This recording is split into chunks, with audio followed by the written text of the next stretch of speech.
Baby, I'm the trouble cat. Greetings, Night Pack. Catastrophe here and on the prowl. This spooky season, I wish to share with you my thoughts on a game saga very close to your favorite kitten's heart. We're the Darkstalkers! I absolutely love Darkstalkers. This has quickly risen as one of my favorite horror games, right next to Mortal Kombat. For those in the shadows, Darkstalkers is a fighting game franchise, basically about the classic universal monsters and legends of foreign folklore duking it out in a big epic battle over our world's fate. Lost downtrodden souls rise as heroes, big bad villains become bigger and badder, and we enjoy kicking demon arse as our favorite monsters. Now yeah, the saga does have its own lore, but that's not what we're here for. We're here to talk about the iconic magic brawlers, and my adoring love or utter hatred on the big names. I will warn the fans that I didn't exactly grow up when these games were huge hits. I actually discovered this franchise the same way as most of us newbie fans did, through seeing the best characters on Marvel vs. Capcom games. But I was intrigued. So intrigued that I eventually explored the lore and jumped right into this amazing universe, which dazzles both gamers and horror fans alike. I'm always looking to scrap as my favorite furries online with anyone, but right now we've got a vid to play first. I'm now confident enough to say my thoughts on this universe better than before, so let's have a game of tier list. I'm going to be ranking each and every iconic Darkstalker on a good old tier ranking, with slots that let you know my basic views on them. We have S-rank Darkstalker for only the best of the best. Then awesome aces. These were the warriors who were good but not quite perfect specimens. Beta beasts for the characters who are average, not awful enough to be bad, but still so far from epic. Then cooked cryptids, who are essentially the weakest. Not trash, but had tons of wasted potential or less dark energy. And down at rock bottom, we have Darkness Falls, for characters who are so horrific that they deserve to be engulfed by the shadows and never ever return. And blah blah blah biased opinions. These are my personal thoughts on these characters, so don't cry trouble man to me over my ranking. I love nearly all the cast and have so much to praise and exercise. With that out of the way, let's enter the battlefield and talk stock. This is my ranking on the Darkstalkers.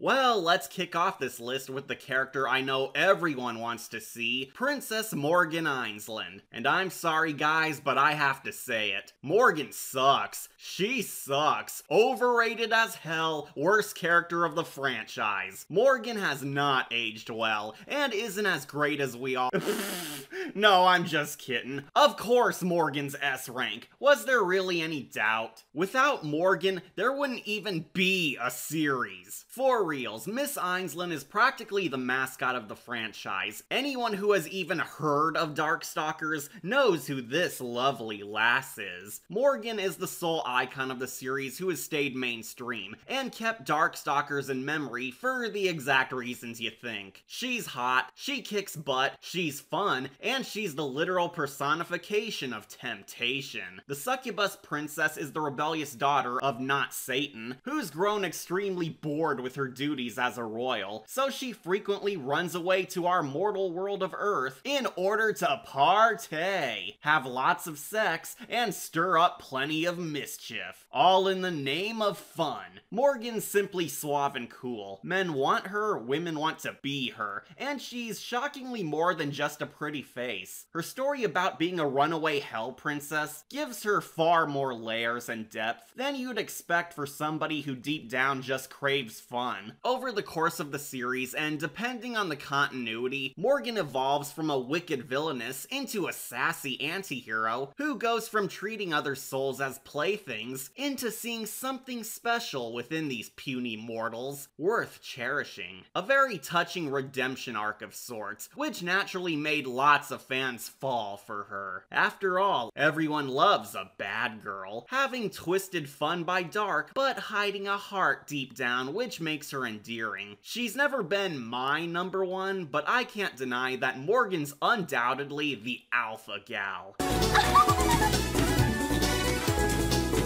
So, with alluring Ainslan on the board, I suppose we should get to the other protagonist, Dimitri. No lie, he's S-rank too. The vampire lord is wonderfully wicked, on par with his frenemy Morgan. For those unaware, Dimitri was originally meant to be the real main character of Darkstalkers. He was devised to be the star, a once sick villain protagonist who slowly morphs into a morally gray anti-hero on his quest to reconquer hell after being exiled from it. Unfortunately, as usual for Capcom, that didn't pan out. Dimitri's one glaring flaw is that he was far too unsympathetic, and his redemption arc ended up in flames. Most of his story went towards better heroic Darkstalkers instead, but luckily the franchise fixed that by having Dimitri full-on embrace his dark side, which forged him into a cool villain. Lord Maximov's a creepy yet cool badass vampire overlord. He considers himself Morgan's archenemy and her destined lover, hoping that Miss Ainslan will be all his once he bests her in combat. He's an arrogant, sadistic, vicious schemer, but one that can back his ego up with a hidden talent of scheming and raw power. Dimitri's a fun villain protagonist because his give-no-shiz attitude, dark fashion, and unnerving charisma really cement him as a grim danger. Almost the male equivalent to Morgan. Not to mention, he's one of the funnest characters to play as in the games. The Midnight Bliss and his horrific man-bat forms are visual marvels. It's a darn sin that this dude's overlooked, because Dimitri is the most badass vampire to haunt our realm. So I'm going to begin going through some lesser monsters. Let's talk Marionette, the killer doll girl, and make her our first beta beast. Some of you might not even know this character exists, because Marionette's a secret hidden character. You must press a certain code to unlock her, but essentially she's used for mirror matches. Marionette puppets a random character, who you, the player, must combat in a same character fight. So if you're fighting Dimitri, then she becomes a crude replica of Dimitri. If you fight Morgan, then she becomes Morgan, and so on and so forth. This character is alright. Got a spooky doll girl design, but her character and fighting style are severely lacking, and make her more of a gimmick than an actual person. Heck, even her backstory's shrouded in total mystery, so there's not too much about her. I'd love to know more on her or see her expanded upon, but the harsh truth is she's not all that. She's just a bonus secret character with a nifty look, and relies on others fighting for her. Honestly, I think she might be the past life of the review reviewers made. I put her on the bland beta beast slot because honestly, there's a way better character on here who upstages her act. And that character is Shadow, our first awesome ace. Shadow's the superior version of Marionette in every way. He's the traditional ghost, a spooky spirit who also has the power of possession. Shadow actually takes control of the bodies of previous foes he killed, and uses their corpse to combat other new foes so he can possess more new bods. Almost nothing about this spirit is known, which the game uses to make him scarier, because we have no clue about what he's capable of. I think a comic revealed that he could even puppet Marionette, showing how powerful he surpasses her. Sadly, because we know so little about him, Shadow doesn't have much depth to be on S rank, but there's no argument from me that he isn't awesome. Who doesn't love a Shadow Man? I am the Shadow Man. Time we encounter our first cooked cryptid, the sexy witch girl who appeared in that one comic. Yeah, this chick isn't even an official Darkstalker. She never popped up in any of the games. She was entirely made up as a filler boss on the Darkstalker comics, which is surprising since you'd think a Monster Mash would involve a witch character, but nope. I really dig the sexy wicked witch design, but tragically she ends up cooked on everything else. This villainess doesn't have much persona, and she's not even a fighter. While traveling across America, this hot witch chick stumbles upon Felicia and John Tailbane while she's, no joke, killing random cats for not being black enough for her. No build-up, no deeper look into her, not even a backstory. This chick comes right the hell out of nowhere, flying across the world shooting cats. And lo and behold, she attempts to slay Felicia for being white. You're a racist! Apparently this dingbat has some type of hate boner for Felicia because she considers herself the cat girl's archenemy and vows to destroy her, while Felicia hilariously has no frickin' clue who the green meanie is. I actually do like this concept, that sweet innocent Felicia has a deranged nemesis who wants to skin her, but unfortunately it's never been explored outside of comic filler. Would have loved to see how things would have turned out with Felicia's #1 hater, but she ended up wasted. C tier. And while we're talking about filler foes, let's add the witch's pet cat boy Thomas, who shares places with her on the cooked side. No joke, this guy barely does anything. He's simply the pet of the hot witch, and they save his true form as a comedic twist. Thomas is implied to be a new archenemy for fan favorite cat girl Felicia, and possible love interest? But he hits the same issue as his master, very wasted and underdeveloped. He cries and runs away whenever John Tailbane chases him. It's a darn shame, since I think a cat boy would be fun to explore, especially since he's a rare breed of Darkstalker. But alas, he's just a goofy filler villain. The only fans Thomas has are all the fangirls who dig sexy anime boys. Would love to see him again, but it doesn't seem we will. Speaking of sexy lookers, let's add Lilith. I'm certain I'm going to get a lot of hate for this, but Lilith is an awesome ace. Oh yeah, that's right. Feed me your dark fury.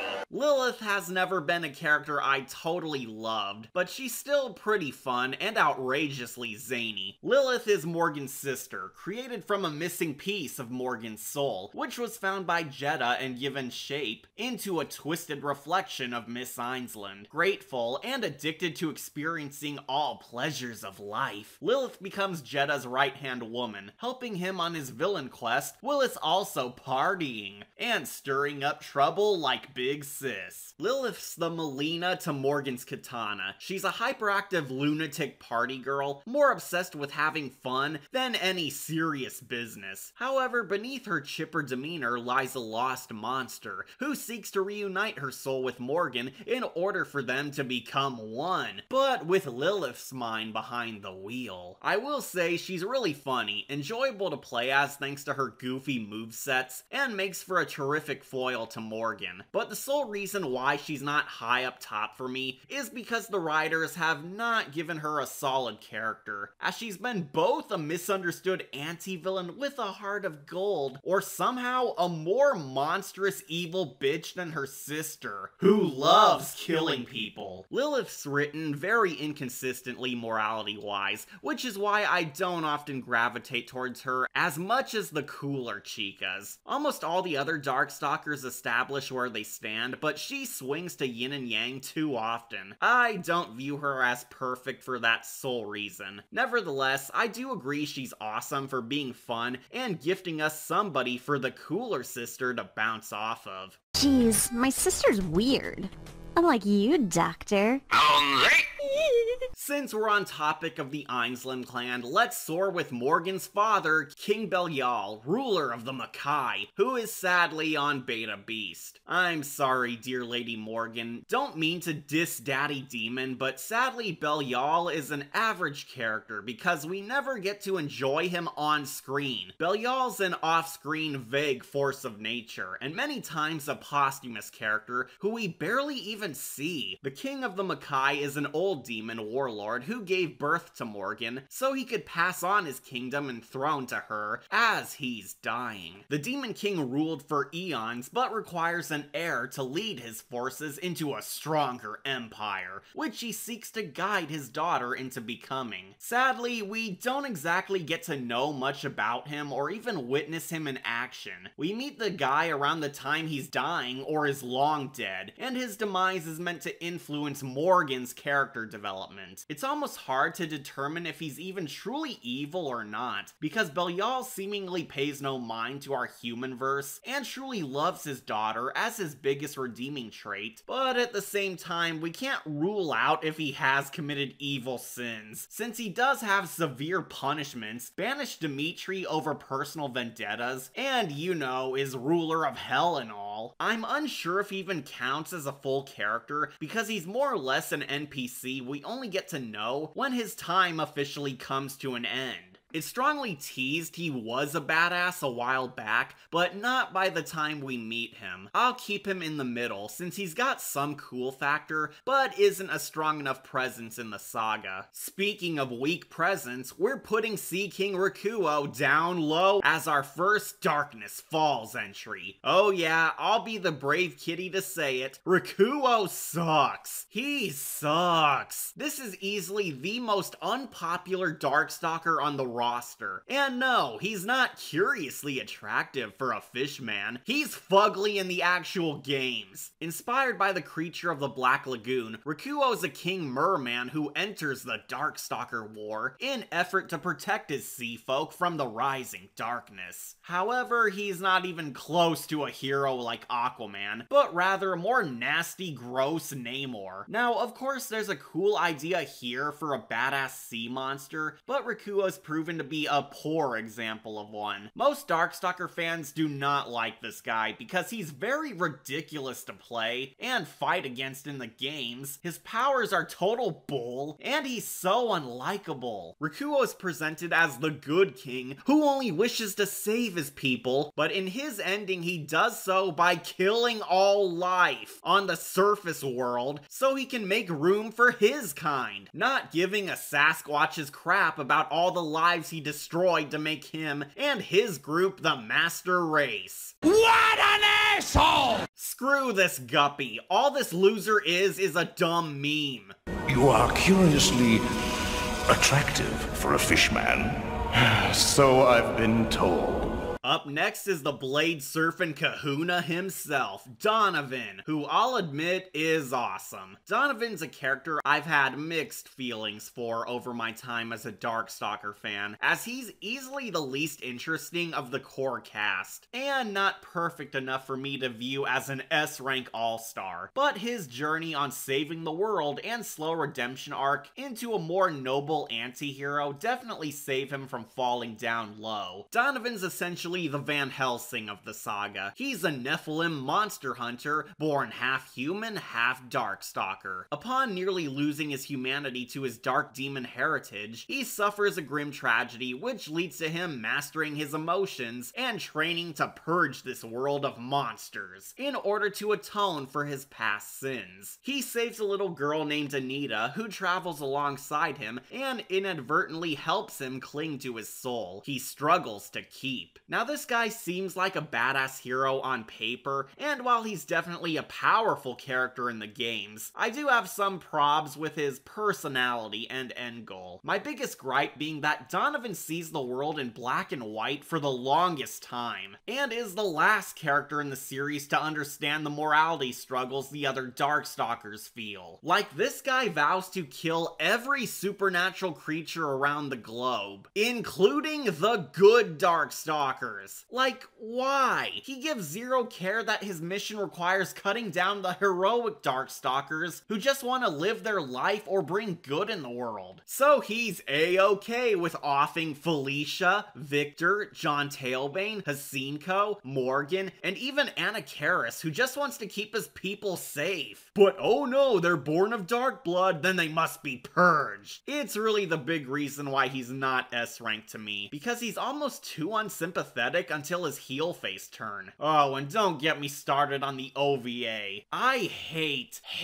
Anime Donovan so much. I can't stand his angsty lectures. Life is pain, pain is life, just shut up. The saving grace for Donovan is that he's both radical in the games and actually pretty amazing in the comic. Comic book Donovan won me over and made me understand him far better than any of the toons did. Far from flawless, but he's a holy warrior with a lost heart of gold. Tragically, the same can't be said for Anita, who's totally cooked. Here's another hot take from Darkcat. I do not care for Anita. I think she's a supremely weak nobody among a cooler cast, and the key example of wasted potential. Anita's a little girl who Donovan adopts after her family was killed by Darkstalkers. However, the trauma affected her so badly that she emotionally closed herself off from the world, leading to Donovan attempting to restore her humanity and live again, much like himself. Sadly, Anita's emotionless feelings render her super boring. I often forget that she's there in the background, as Anita is not at all unique or entertaining. The worst part is, the games and supplementary material imply that she was going to grow up into a badass playable character, carrying on Donovan's mission for him, and utilizing secret hidden powers she had within. But guess what? This goes absolutely nowhere. Anita ended up getting tossed aside and forgotten about for sequel. Even the creators didn't care to use her outside of a cute sidekick for Donovan.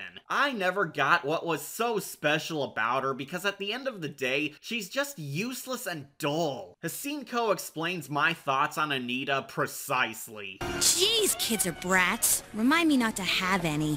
Let's get back to happy thoughts with Anna Karis, who I believe is awesome. Anna Karis is a badass mummy who revived from the dead when his nation Egypt is threatened by the looming threat of Pyron. So he uses his mummy power to step up and combat the super devil or other foes in effort to protect his land from the rising darkness. I mean, what can I say? He's a magic mummy warrior. That's pure awesome sauce.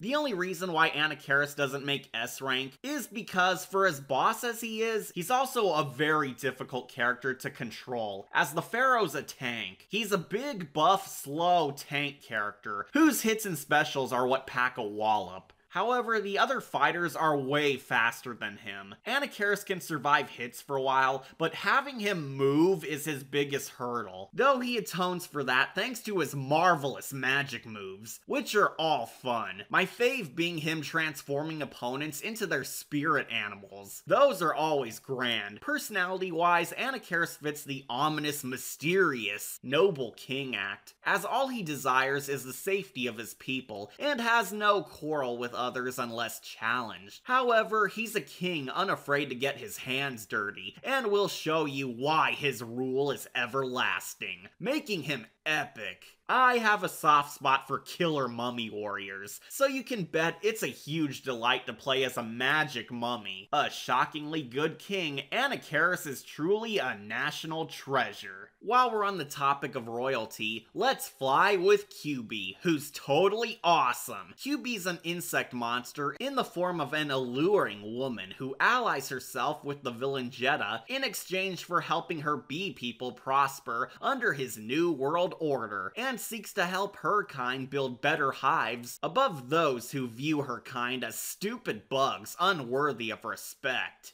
Despite appearing almost human, QB's the most primal savage beast of the Darkstalkers cast, because her human skin is just that. A fake disguise covering her true hideous bug form. She's low-key creepy to me. All her race thinks about is eating and mating, which she blurs the line on frequently. I think she's a rather unsettling monster with a gnarly set of fighting moves. However, she doesn't make it to S rank because Queenie's also a total idiot, as her insect mind doesn't think things through, and more often than not she ends up in big trouble thanks to her short sight. Also, her character hasn't been explored as much compared to the other warriors, because her insect persona leads to very little beyond animal instinct. Regardless, I love playing as her in the games and would not underestimate her behavior.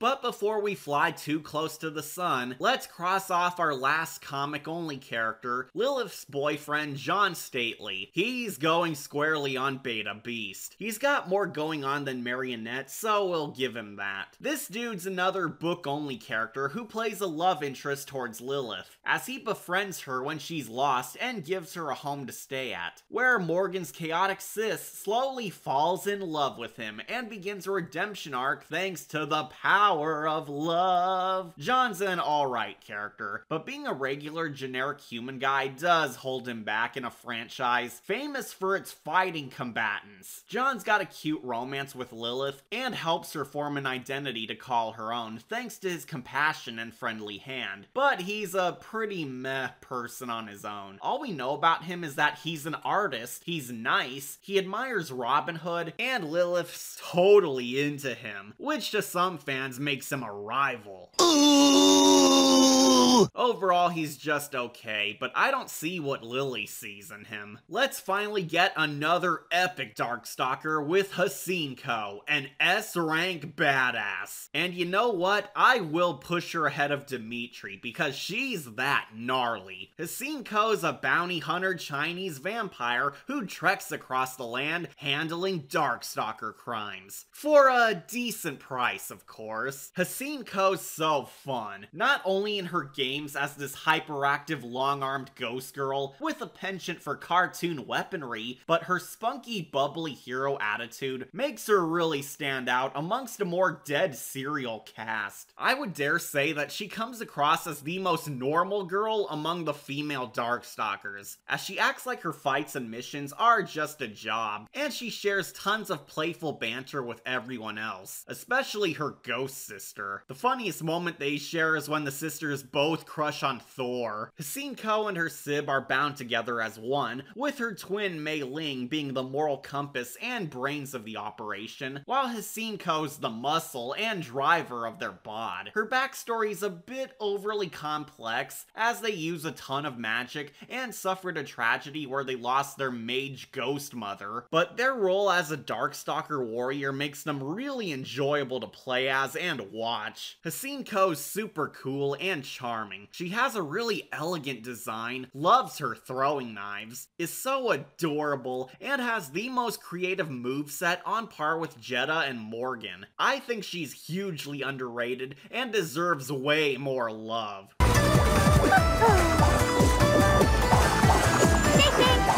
While we're on Miss Ko, we'll go ahead and place her sister Mei Ling on Awesome. Now that may seem weird since she's connected to her sister and all, but honestly, Mei Ling's more so a spirit guide attached to the Chinese vampire. She takes the form of a magic talisman placed on her sister to prevent Hasinko from losing her mind and going feral in combat. And when detached, she banters with her twin as a foil to her. Not quite somebody you'd appreciate in a fighting game, which is why she's down a level, but I appreciate her as big sis cohort. Since we're on zany Darkstalkers, let's snipe Sasquatch, who's another beta beast. Won't sugarcoat this, the Sasquatch is indeed a fun character, but all he is a comic relief joke fighter, and that's all. He's a big tough ice warrior who's the strongest Bigfoot of his village, sent out to protect their pack from the darkness rising, but he's a total goofball goofball who gets into wacky hijinks and is treated as a joke by everyone. Even Felicia and Rakuo don't take him seriously. He doesn't have a very deep, compelling story. He's never been plot relevant in good Darkstalkers tales, and his ice powers are cool,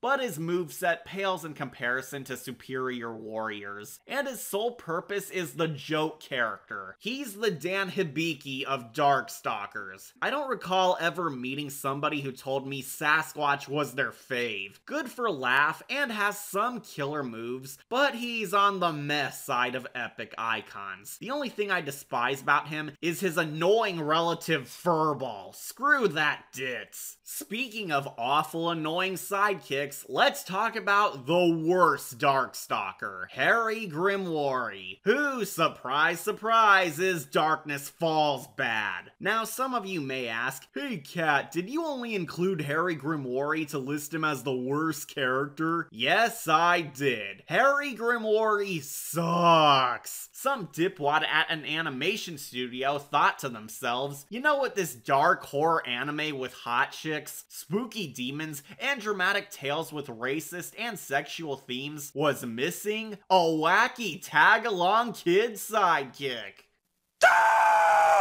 Harry only exists in the terrible Darkstalkers cartoon, thank God, and is without question the most hated addition to the saga. He's the chosen one, destined to defeat Lord Pyron and bring balance to Darkstalkers and humans one day, under an era of peace. However, you'd never guess that with how stupid and annoying he is. In the actual cartoon, all Harry does is act as a dumbass comic relief who tries playing hero only to end up in trouble or captured by the villains, so the heroes can get in trouble trying to rescue him. He undergoes some growth as the tune goes on, but it's so obvious that Harry's a character who does not belong in this universe. He was solely invented for the kids to see themselves represented on a dark, bloody horror video game series never aimed at children. To me, Harry's everything wrong with that Darkstalkers tune in one character, as he was as bad as the show was. Jeez, kids are brats. Remind me not to have any.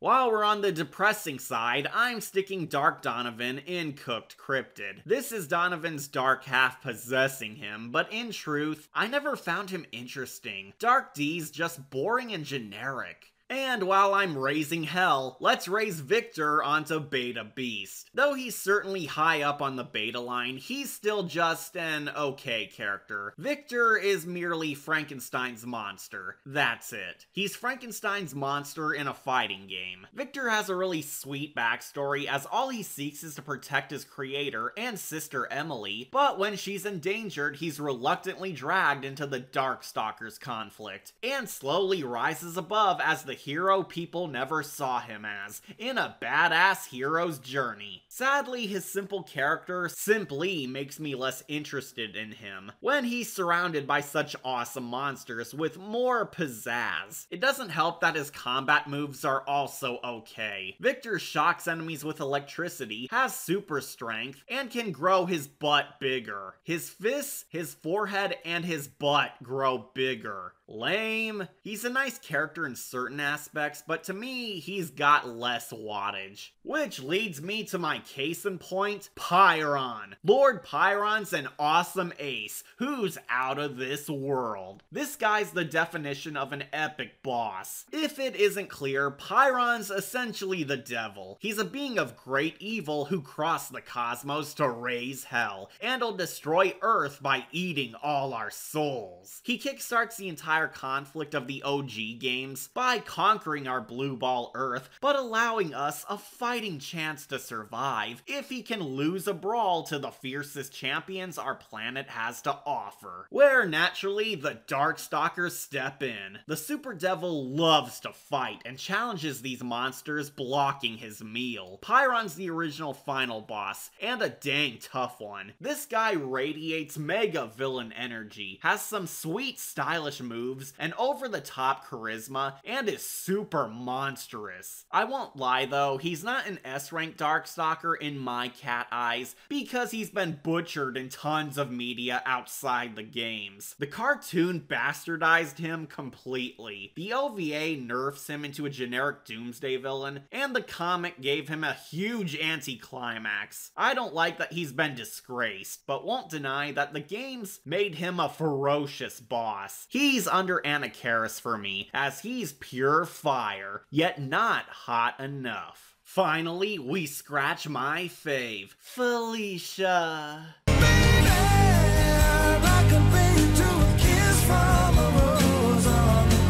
Who none of my followers should be shocked is an S-rank angel, and I'm putting her above Morgan. Oh yeah, that's right, I love Felicia more than Morgan. No shame. Felicia's pawsome, easily my personal hero. While not as big as Miss Ainsland, Felicia is pretty much the second most recognizable face of the saga. She's an upbeat, fun-loving magic cat girl who dreams of becoming a famous star one day, and wants to show all that humans and Darkstalkers can get along with one another by shattering that glass ceiling and being accepted. And much to everyone's surprise, she's also a badass who knows how to fight and even saves the world in between her schedule. Felicia is so much fun and endearing. Not only is she hotter than the succubus race, but she's so positive, optimistic, and even silly to be around. She's also my main, since this is the lady who got me into the Darkstalkers series in the first place, and I've been keeping up trying to get her merch. It also helps that she's undeniably the best hero among the games, as Felicia's unapologetically kind-hearted, selfless, caring, and never gives up faith that there's good in the world, making her a rare beacon of light in an otherwise dark, haunting world. Oh, not to mention she can go toe-to-toe in death battles with literal titans. Girl even slashed Thanos. Love her character, love her skills, really love her design, and love her the most out of the whole roster. This kitty's so cute, she even made my top 10 waifus. Now available on Patreon. And for free too! With those prices, it's the bargain of a lifetime! Next star is Lord Raptor, who's S-rank. Because I mean, come on, no duh, the badass energetic zombie rock star is a showstopper. But time to bring my mood down with Bishaman, who's our last cooked cryptid. Now I'll confess, yes, this character's got a cool design and unique backstory, but gameplay and story-wise, his blade's a tad dull. Bishaman is our retro ghost samurai warrior. Once a regular man living in feudal Japan, Bishaman's hometown was under attack, where in a desperate bid to save his people, the warrior donned a cursed armor, said to possess its wearer, and forced them to commit countless murders due to feasting on blood. Bishaman saved his village only to completely destroy it himself, and lose his body to the demon armor, who uses its host to kill again and again, feeding its eternal bloodlust. Bishaman's more or less Venom, but with a flat backstory. His character arc's not that compelling, especially since the armor's a one-note symbiote monster, who has no endgame outside of killing, and Bishaman